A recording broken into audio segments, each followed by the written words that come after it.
Huwag mo na ulit sasabing patay na tatay mo, Donna. Buhay siya. Nararamdaman ko yun. Palibasa ikaw, basta mo nalaman tinanggap na patay na nga ang tatay mo. Dahil ayoko maggaya sa inyo. Na halos ayaw niyong mabuhay nang mawala si Itay.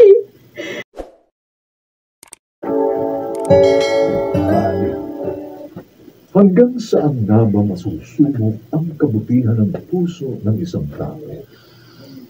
Mga kaibigan, pakinggan natin ang naging karanasan ni Toyang sa ating dulang sa kanyang panahon.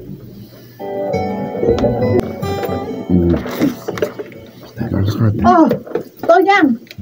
Bakit tumahangos ka? Kung yung truck na kukuha ng mga inaling asin ang hinahabol mo ay kanina pa umalis yun. Nakuha ng lahat ang kaing-kaing asin na kinayod namin mula sa Irasan. Si Nestor, nakapagsampa ba ng mga kainang asin sa truck? Ay, naku, Toyang, ikaw ay tigil-tigilan mo yung paglulukalukahan mo. Tanggapin mo na. Matagal nang patay si Nestor. Halos 1 taon nang nahulog sa bangin yung inarkila nilang jeep na magde-deliver sana ng asin paluwas ng Maynila. O, di ba? Patay lahat ang sakay ng jeep na yon. Pero yung bangkay ni Nestor, hindi naman nakita yun, Babe. Eh, kaya nga, isaksak mo rin yan sa utak mo na buhay pa si Nestor, ganon. Ay, sinaksak. Sinaksak mo sa utak mo. Hindi naman nakita yun, Babe. Kaya ay sinaksak mo dyan sa utak mo na buhay pa si Nestor, ganon? Eh, kung buhay pa nga yung asawa mo, o, nasan siya? Ha? Nasan?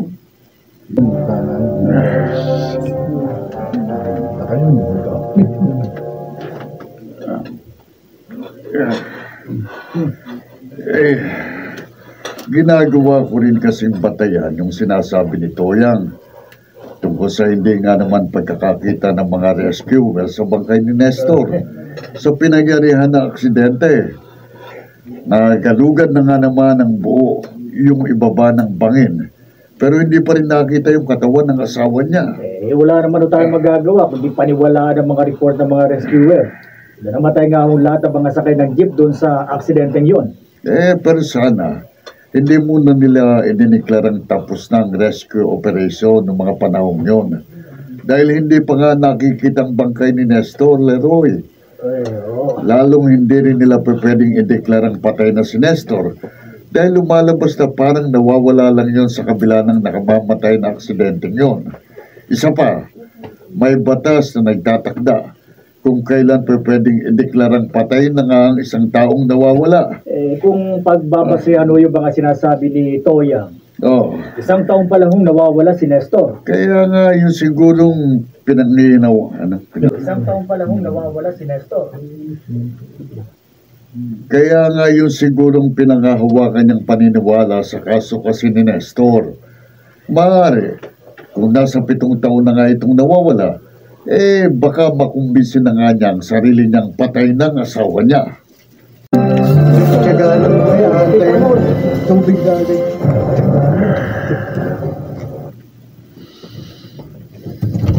Nay!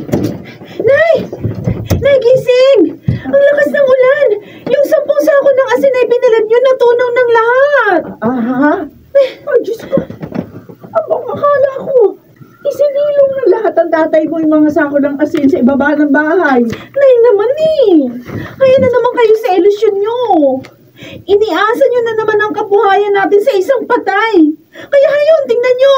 Naglalawa na ng tubig asin sa harap ng bahay natin. Huwag mo na ulit sasabihin patay na ang tatay mo, Donna. Buhay siya. Nararamdaman ko yun. Palibasa ikaw, basta mo nalaman tinanggap na patay na nga ang tatay mo.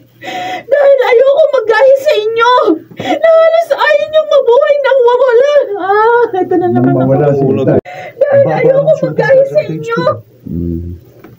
Na halos ayaw niyo nang mabuhay nang mawala si Itay. Pati kayo sa isang kabuhayan natin, pinabayaan niyo. Pati ako, ipinagwalang bahala na rin ninyo. Nay, nandito pa rin ako. Buhay pa ako. Buhay pa ako. Kaya sana huwag niyong patayin ang mga pangarap ko.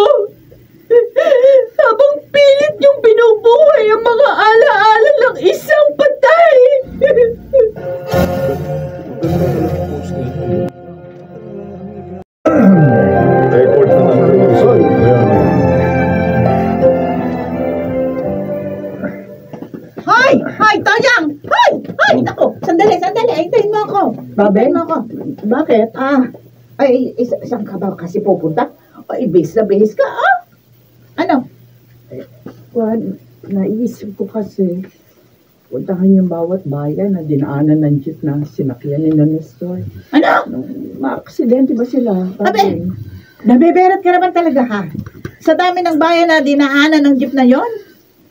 Yun na lang ang pinakahuling naisip kong paraan para makita ko si Nestor, babe. Nako, toyang-toyang, ha? Ako'y inis na sa kamuritan mo. Kung pwede nga lang na iuntog ko yung ulo mo dyan sa pader, gagawin ko para matauhan ka. Bakit naman kasi hindi mo patanggapin? Patay na nga si Nestor. Ang gawin mo na lang, maghanap buhay ka na lang na maghanap buhay para makaraos ang buhay niyo mag-ina sa araw-araw.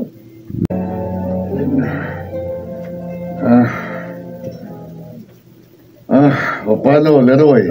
Kayo rin na rin natin yung asin na nakalatag sa irasan ni Toyang. Mukha kasing hindi pa parito si Toyang. Patapos na tayo sa pagkakayod. Hindi pa rin siya dumarating. Sige ko. Ilagay na lang natin sa mga kaing. Pagkatapos, dali na lang natin sa tambakan nila, sa ibaba ng bahay nila. Iniisip ko kasi, baka umulan na naman. Sayang naman kung mauulanan lang. Oo nga ho. Pwede na naman kayo rin Masyado na rin napapabayaan ni Toyang ang hanap buhay nila mag-ina. Saka hanap pa rin kay Nestor. Nako, hindi naman natin masasaklawan yung ginagawa niyan yun. May karapatan siya sa mga paniniwala niya. Sa bagay ho. Siya naman ang nakakaalam kung hanggang saan siya dadalhin ang mga kutob niya sa paghahanap sa kanyang asawa. Anong galing sa Hinahanap ang kanya.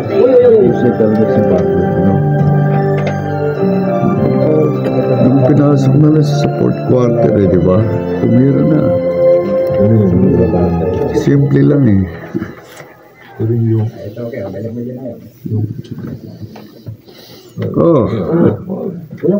yung lalaking bumili ka naman ng gatas ng bata rito, ang tinutukoy nyo, si Nestor ho yun. Bulok na itinda Sumay nyo ko na rito sa tindahan. Sa pagbaba po ng tulay na kahoy sila nakatira ng kanyang asawa at anak. Kahangulang ho. Ganun ba? Oo. Kitang mo naman. Ito nga pala yung bayad ko sa binili kong biscuit at soft drink. Yeah. Hindi ako maaari magkamali. Si Nestor. Sakli nyo, nakalimutan nyo. Sa tindahan ito. Balot nyo lang yan, ha? Kahit nga, nagpakalbo siya. Hindi ko pwede hindi makilala sa tindig at imbay ng lakad niya. Ayun, yung tuloy nakakaroon na sinasabi ng lalaki sa tindahan. Teka, yung story niya lumabas na yun sa isang tubo. Oo nga. Sinastor nga. Nagkakasalubong kami. Sandali lang ako. May nakalimutan lang akong bilhin sa tindahan. Kumusta ka, Nestor? Toyang? Nestor, umuwi ka muna rito. Si Junior, tinusumpog na naman ang sakit niya. Kailangan maturukan natin agad siya ng insulin. Oh, Diyos ko, ang anak ko. Nestor! Kailangan natin mag-usap! Marami tayong dapat mag-usapan! Nestor!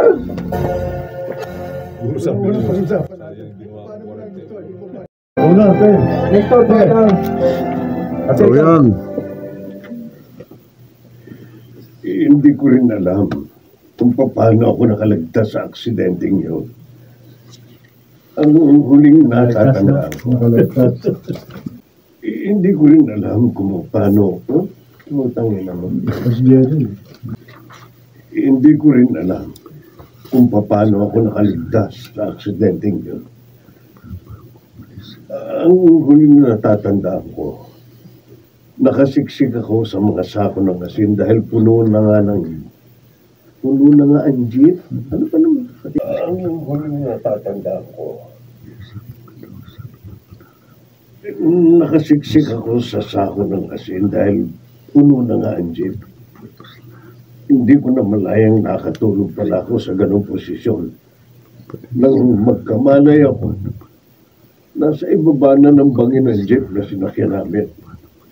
Wasak na. Nagkalat na sa lupa mga bangkay na mga kasama ko. Ako, mga sugat din ang mga oras na yun, pero hindi naman malubha. Kaya sinamantala mong pagkakataon. Ayun na naman yung putol ng pagkakataon. Kaya sinamantala mo ang pagkakataon. Umalis ka sa lugar at nangyarihan ng aksidente, pero hindi para umuwi sa tinitirhan natin. Oo, inaamin ko yun. Yun ang araw na nagdesisyon na akong hindi na ako uuwi kahit kailan sa atin. Dahil mas kailangan ako ni Lydia at ng anak namin.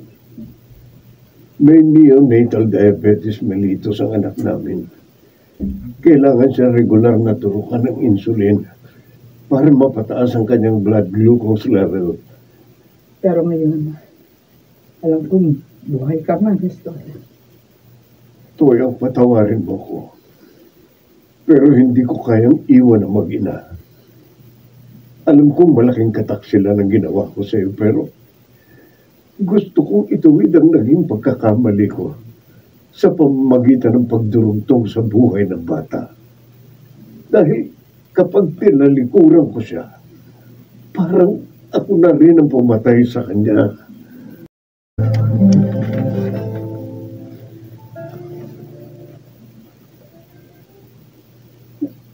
Natagpuan mo sa isang bayan malapit sa bangin na pinangyarihan ng aksidente si Itay? Ibig sabihin, buhay nga si Itay. Tulad ng ipinaglalaban nyo, Nay? May pananagutan na siya sa isang babaeng kasing edad mo. Ay, ayoko isiping naging instrumento pa ni Itay yung nangyaring aksidente. Para lang matakasan niya tayo. Oo, Donna. Bago pa mangyari ang sakunang yan, nasa plano na niyang iiwan na nga niya tayo. Pagkatapos, hindi niyo pala siya sinumbatan? Hey, malaking panloloko yung ginawa niya sa atin. Ano, ganun na lang ba yun? Gusto ko siya makita. Dahil kung hindi niyo siya kaya pagsalitaan sa ginawa niyang kasalanan, ako, kaya ko. Para sa akin, sapat nang nalaman natin buhay siya, Donna. Hey, ginawa niya to ng tanga. Ako, pinaniwala ko ang sarili kong patay na nga siya. At kayo nakarating kayo kung saan-saan para lang hanapin siya dahil nga naniniwala kayong buhay pa siya. Nakakainsulto. Buhay nga pala siya. Nakita ko na kalulunis ang kalagayan ng kanyang anak. Bata pa lang pero nakikipaglaban na sa buhay. At naisip ko, higit siyang kailangan ng batang yun, Donna. Kaya ano? Hindi na natin siya ipaglalaban? Hindi na natin ipaglalaban ang mga karapatan natin sa kanya? Bilang ama at haligi ng tahanang to? Nay, ganun ba? Oo. At kung kailangan pa niya ng tulong natin para sa batang yun, tutulungan natin siya sa abot ng ating makakaya. Ay! Bihira kayo. Pagkatapos gawin sa atin lahat ni Itay ang lahat ng yun? Sa huli, hindi lamang para sa ating mga sarili ang dapat manaig, Donna. Lalo pat maaari naman natin piliing maging mabubuting tao sa lahat ng pagkakataon. Ang mahalaga ngayon, nabigyan kasagutan ng lahat ang ating mga katanungan. Natuldo ka na ang ating paghihintay. Mas may pagpapatuloy na natin ng panatag ang ating mga buhay. Para sa isang magandang pag-abot ng buhay.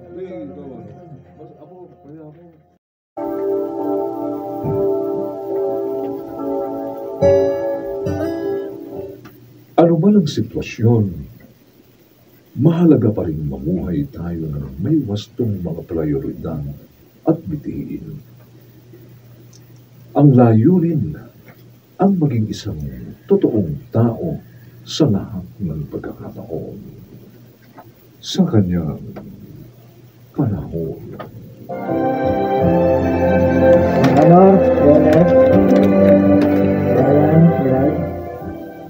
Mga nagsiganap, Jeneline de la Cruz, Rosana Villegas, Lionel Benjamin, Phil Cruz, Maynard Landicho Jr., at si Susan Robles sa papel na Toyan.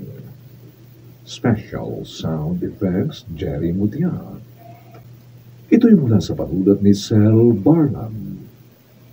At sa pinagsamang direksyon ng inyong lingkod, June Martin de Gaspi at Robert Bobby Cruz. Sa kanyang panahon. Ano to, Lenji o Lengi?